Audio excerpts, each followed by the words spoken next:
I figli piangono sempre e vogliono tornare nella loro casa. Piange anche lei? Sì.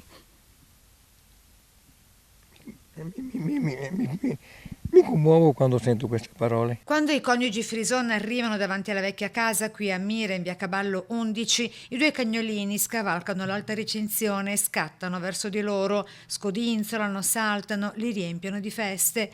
Giuseppe Beppi Frison, 81 anni, e la moglie Valeria, 75, rispondono con carezze veloci a testa bassa.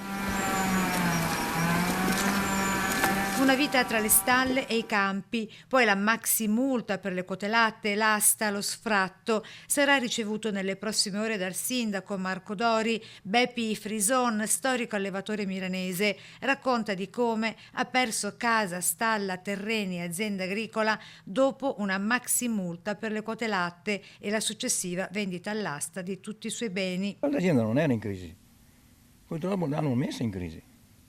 Poi le è arrivata una multa perché ha prodotto troppo latte, 600.000 euro. Sì, 600 più 300 pagati che fa 6 e 3, 9, 900.000 euro. Non sono uno scherzo.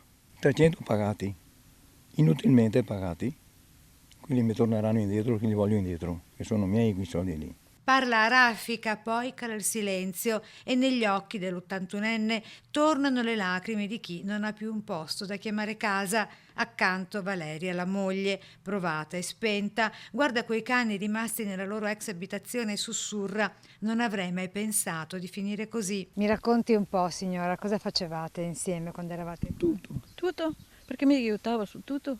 A mungere le mucche, dare latte ai vitelli, dopo che aveva a casa, lavare, stirare, fare tutto. Aveva sempre una quarantina di vitelli da dare da mangiare tutti i giorni, mattina e sera. Oggi vivono in 40 metri quadri e malcontenta dopo aver perso tutto. Nelle prossime ore l'81enne entrerà in municipio. Ad attenderlo ci sarà il sindaco Marco Dori, grazie anche al sostegno dell'ex consigliere municipale Carlotto. Li sto seguendo perché hanno anche bisogno e ho capito che è una vicenda lunga che parte da lontano con le quote latte, poi siamo arrivati a un brutto epilogo, quello che hanno perso tutto all'asta. Speranze poche ma non nulle, e anche questo alla loro età pesa come un macigno.